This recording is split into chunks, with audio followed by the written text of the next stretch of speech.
Mais avant de développer ces titres, on commence par cette image, la toute première où apparaissent les 5 otages français enlevés au Niger.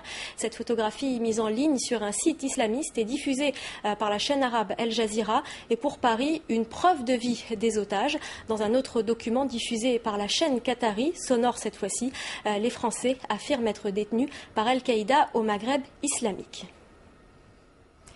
Après 10 années de violence, l'Algérie semble être le pays le mieux préparé pour combattre le terrorisme dans la région.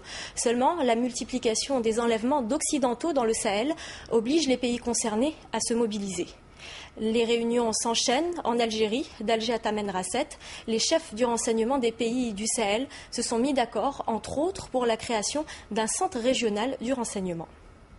Tamen Rasset, la grande ville du Sahara algérien. Et depuis un an, le siège du poste de commandement des activités anti-Al-Qaïda de l'Algérie, du Niger, du Mali et de la Mauritanie.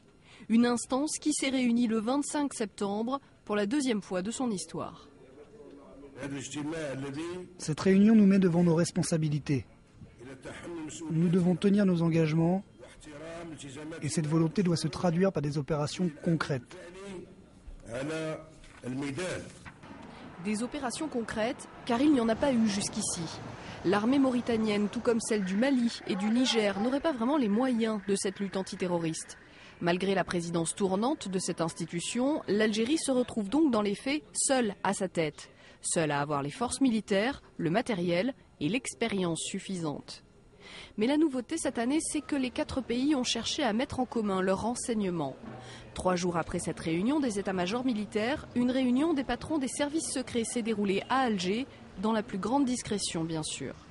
À cette occasion, un centre commun du renseignement a été créé pour échanger toutes les informations sur les activités et l'identité des terroristes notamment. L'Algérie doit agir et récolter des résultats rapidement pour prendre la France de vitesse. Le gouvernement français a fait savoir qu'il voulait organiser une conférence anti-Al-Qaïda dans la région, mais Alger s'est prononcé contre, ne voulant pas déléguer le contrôle de la sécurité au Sahel à une puissance étrangère. La coopération dans la zone est loin d'être une mince affaire. L'Algérie ne veut en effet y associer ni le Maroc, ni la Libye. Et en juillet dernier, la Mauritanie a mené une opération militaire au Mali sans prévenir